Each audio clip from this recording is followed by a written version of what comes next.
ಮುಂಜಾನೆ ಎದ್ದ ತಕ್ಷಣ ಈ ಒಂದು ಮಂತ್ರವನ್ನ 3 ಬಾರಿ ಜಪಿಸಿದ್ರೆ ಸಾಕು. ಇದು ಸಾಮಾನ್ಯ ಮಂತ್ರವಲ್ಲ. ಭಗವಾನ್ ಶ್ರೀಕೃಷ್ಣ ಮನುಕುಲದ ಒಳಿತಿಗಾಗಿ ತಿಳಿಸಿದ ರಹಸ್ಯ ಮಂತ್ರ.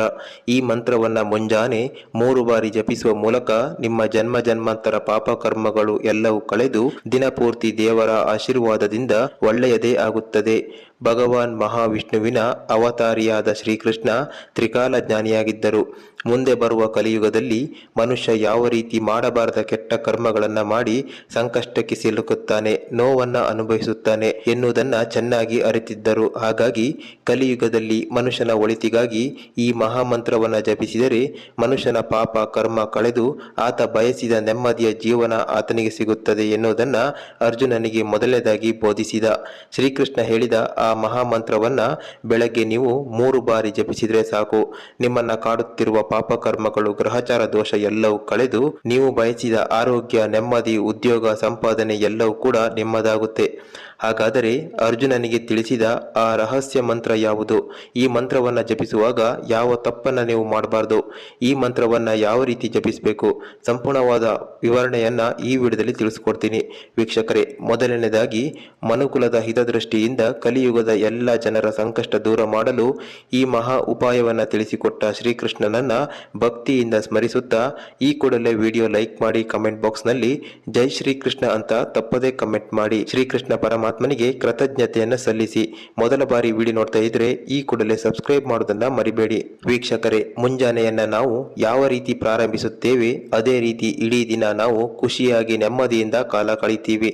ಮುಂಜಾನೆಯನ್ನ ಭಗವಂತನ ಸ್ಮರಣೆಯಿಂದ, ಭಕ್ತಿಯಿಂದ, ಮಹಾಮಂತ್ರದ ಜೊತೆ ಪ್ರಾರಂಭಿಸಿದರೆ ಆ ದಿನವೆಲ್ಲ ಶುಭ ಫಲವನ್ನ ನೋಡ್ತೀರಿ. ಮುಂಜಾನೆ ಯಾವ ಮನುಷ್ಯ ದೇವರ ಸ್ಮರಣೆಯೊಂದಿಗೆ ಅಥವಾ ಮಹಾಮಂತ್ರದೊಂದಿಗೆ ದಿನವನ್ನ ಪ್ರಾರಂಭಿಸುತ್ತಾನೆ ಆತ ಆ ದಿನವೆಲ್ಲ ಶುಭ ಫಲವನ್ನ ಪಡೆದುಕೊಂಡು ಆತನ ಜೀವನದಲ್ಲಿ ಸಂಘಟಿಸಬೇಕಾದ ಎಲ್ಲ ವಿಪತ್ತುಗಳಿಂದ ರಕ್ಷಣೆಯನ್ನ ಪಡೆದುಕೊಳ್ಳುತ್ತಾನೆ.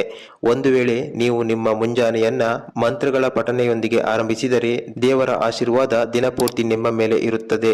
ಮುಂಜಾನೆ ದೇವರ ಮಂತ್ರವನ್ನ ಜಪಿಸುವುದರಿಂದ ಅಥವಾ ದೇವರ ನಾಮಸ್ಮರಣೆ ಮಾಡಿ ದಿನವನ್ನ ಪ್ರಾರಂಭಿಸಿದರೆ ಹಲವಾರು ಲಾಭವನ್ನ ನೀವು ನೋಡ್ತೀರಿ. ಜನ್ಮ ಜನ್ಮಾಂತರಗಳ ದುರದೃಷ್ಟ ಕಳೆಯುತ್ತೆ, ಉತ್ತಮವಾದ ಆರೋಗ್ಯವನ್ನ ಪಡ್ಕೊಳ್ತೀರಿ, ಸಂತೋಷದ ಜೀವನವನ್ನ ಪಡ್ಕೊಳ್ತೀರಿ, ಅಪಾರ ಧನ ಆಗಮನ ಆಗುತ್ತದೆ, ದಿನಪೂರ್ತಿ ಸಕಾರಾತ್ಮಕತೆಯಿಂದ ಇರ್ತೀರಿ.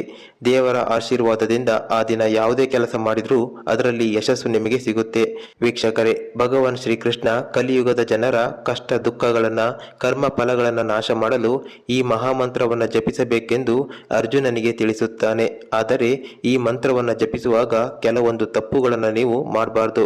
ಭಗವಾನ್ ಶ್ರೀಕೃಷ್ಣ ಹೇಳ್ತಾರೆ, ಯಾವಾಗಲೂ ನನ್ನ ಬಗ್ಗೆ ಯೋಚಿಸುವ ಮತ್ತು ನನ್ನಲ್ಲಿ ಅನನ್ಯ ಭಕ್ತಿಯಲ್ಲಿ ತೊಡಗಿರುವವರಿಗೆ ಯಾರ ಮನಸ್ಸು ಯಾವಾಗಲೂ ನನ್ನಲ್ಲಿ ಲೀನವಾಗಿರುತ್ತದೆಯೋ ಅವರ ಎಲ್ಲ ಸಮಸ್ಯೆಗಳನ್ನ ನಾನು ನಿವಾರಿಸುತ್ತೇನೆ ಮತ್ತು ಅವರ ರಕ್ಷಣೆ ಮಾಡುತ್ತೇನೆ ಅಂತ ಹೇಳ್ತಾನೆ. ಹಾಗಾಗಿ ವೀಕ್ಷಕರೇ, ಶ್ರೀಕೃಷ್ಣ ತಿಳಿಸಿದ ಈ ಮಹಾಮಂತ್ರವನ್ನ ಮುಂಜಾನೆ ಜಪಿಸಿ ದಿನವನ್ನ ಆರಂಭಿಸಿದ್ರೆ ಕೃಷ್ಣನ ಅನುಗ್ರಹದಿಂದ ದಿನವೆಲ್ಲ ಸಂತೋಷವಾಗಿ ಇರ್ತೀರಿ.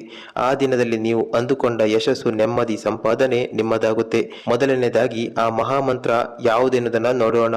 ಆ ಮಹಾಮಂತ್ರ ಈ ರೀತಿಯಾಗಿದೆ: ಓಂ ಕೃಷ್ಣಾಯ ವಾಸುದೇವಾಯ ಹರಯೇ ಪರಮಾತ್ಮನೆ ಪ್ರಣತಃ ಕ್ಲೇಶನಾಶಾಯ ಗೋವಿಂದಾಯ ನಮೋ ನಮಃ.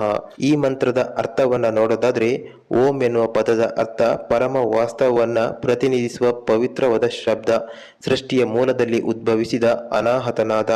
ಕೃಷ್ಣಾಯ, ಕೃಷ್ಣಾಯ ಅಂದರೆ ಶ್ರೀಕೃಷ್ಣನಿಗೆ, ವಾಸುದೇವಾಯ ಅಂದರೆ ವಸುದೇವನ ಮಗ, ಹಾಗಾಗಿ ಶ್ರೀಕೃಷ್ಣ. ಹರಯೇ ಅಂದರೆ ಯಾರು ನಮ್ಮ ದುಃಖಗಳನ್ನ ನಾಶ ಮಾಡುತ್ತಾನೆ, ಪರಮಾತ್ಮನೆ ಅಂದರೆ ಪರಮಾತ್ಮ, ಪ್ರಣತಃ ಅಂದರೆ ನಮಸ್ಕಾರ, ಕ್ಲೇಶನಾಶಾಯ ಯಾರು ದುಃಖಗಳನ್ನ, ಸಂಕಷ್ಟಗಳನ್ನ ನಾಶ ಮಾಡುತ್ತಾನೆ, ಕ್ಲೇಶನಾಶಾಯ ಗೋವಿಂದಾಯ ಅಂದರೆ ಶ್ರೀಕೃಷ್ಣನ ಇನ್ನೊಂದು ಹೆಸರು, ನಮೋ ನಮಃ ಅಂದರೆ ನಾನು ಮತ್ತೆ ಮತ್ತೆ ನಿನಗೆ ನಮಸ್ಕರಿಸುತ್ತೇನೆ. ವೀಕ್ಷಕರೇ, ಈ ಮಹಾಮಂತ್ರವನ್ನ ಪಠಿಸುವುದರಿಂದ ನಿಮ್ಮ ದುಃಖ ದೂರ ಆಗುತ್ತದೆ, ಅಶುಭ ಕರ್ಮಗಳು, ಪಾಪಗಳು ಕಳೆಯುತ್ತವೆ. ಜೀವನದಲ್ಲಿ ಸ್ವಲ್ಪವಾದರೂ ಸಂತೋಷ ಪಡೆಯಬೇಕೆಂದು ಬಯಸುವವರು ಈ ಮಂತ್ರವನ್ನ ತಪ್ಪದೆ ಜಪಿಸಬೇಕು. ಈ ಮಂತ್ರವನ್ನ ಪಠಿಸುವ ಮುನ್ನ ಮಾಂಸ, ಮದ್ಯದಂತಹ ತಾಮಸಿಕ ಆಹಾರವನ್ನ ಸೇವಿಸಬಾರದು, ಹಿಂಸಾತ್ಮಕ ಚಟುವಟಿಕೆಯಲ್ಲಿ ತೊಡಗಿಸಿಕೊಳ್ಬಾರ್ದು, ಪಾಪ ಕರ್ಮಗಳಿಂದ ದೂರವಿರಬೇಕು. ಮುಂಜಾನೆ ಎದ್ದು ಕೈಕಾಲು ಮುಖವನ್ನ ತೊಳೆದ ನಂತರ ಈ ಮಂತ್ರವನ್ನ ಜಪಿಸಬೇಕು. ನಿಮ್ಮ ಇಚ್ಛೆಗೆ ಅನುಗುಣವಾಗಿ ಎಷ್ಟು ಬಾರಿ ಬೇಕಾದರೂ ಈ ಮಂತ್ರವನ್ನ ಜಪಿಸಬಹುದು. ಈ ಮಂತ್ರವನ್ನ ನಿರಂತರ ಜಪಿಸುವುದರಿಂದ ಕುಟುಂಬದಲ್ಲಿನ ಕಲಹ ಸಂಕಷ್ಟಗಳು ದೂರವಾಗಿ ಸಂತೋಷ ಮರಳಿ ಬರುತ್ತೆ. ಈ ಮಂತ್ರ ನಿಮ್ಮ ಜೀವನದಲ್ಲಿ ಯಾವುದೇ ರೀತಿಯ ತೊಂದರೆ ನಿಮ್ಮ ಹತ್ತಿರ ಬರಲು ಬಿಡೋದಿಲ್ಲ. ಇದು ಬಹಳ ಶಕ್ತಿಶಾಲಿಯಾದ ಮಂತ್ರ.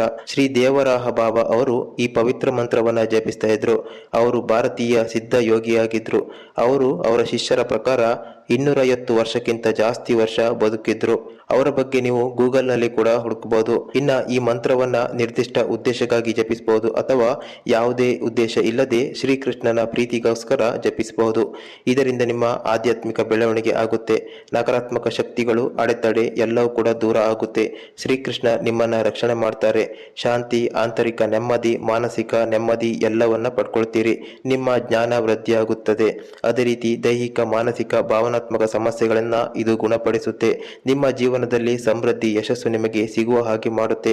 ನಿಮ್ಮ ಮನಸ್ಸು, ದೇಹ ಮತ್ತು ಆತ್ಮ ಶುದ್ಧವಾಗುತ್ತೆ. ಹಾಗಾಗಿ ತಪ್ಪದೆ ಈ ಮಂತ್ರವನ್ನ ಪ್ರತಿಯೊಬ್ಬರು ಜಪಿಸಿ. ವೀಕ್ಷಕರೇ, ಈ ಮಾಹಿತಿಯನ್ನ ನಿಮ್ಮ ಸ್ನೇಹಿತರಿಗೆ, ಕುಟುಂಬದವರಿಗೆ ಎಲ್ಲರಿಗೂ ಆದಷ್ಟು ಶೇರ್ ಮಾಡಿ ತಿಳಿಸಿ. ಖಂಡಿತ ಅವರಿಗೆ ಅನುಕೂಲ ಆಗುತ್ತೆ. ಕಮೆಂಟ್ ಬಾಕ್ಸ್ ನಲ್ಲಿ ತಪ್ಪದೆ ಜೈ ಶ್ರೀ ಕೃಷ್ಣ ಅಂತ ಕಮೆಂಟ್ ಮಾಡಿ ನಿಮ್ಮ ಸ್ನೇಹಿತರಿಗೆ, ಕುಟುಂಬದವರಿಗೆ ಶೇರ್ ಮಾಡಿ. ವಿಡಿಯೋವನ್ನ ತಪ್ಪದೆ ಲೈಕ್ ಮಾಡಿ. ಮುಂದಿನ ವಿಡಿಯೋದಲ್ಲಿ ಮತ್ತೊಂದು ಪವರ್ಫುಲ್ ಮಂತ್ರದ ಜೊತೆ ಬರ್ತೀನಿ. ಅದು ಮಿಸ್ ಆಗಬಾರ್ದಂದ್ರೆ ಈ ಕೂಡಲೇ ಸಬ್ಸ್ಕ್ರೈಬ್ ಮಾಡ್ಕೊಳ್ಳಿ.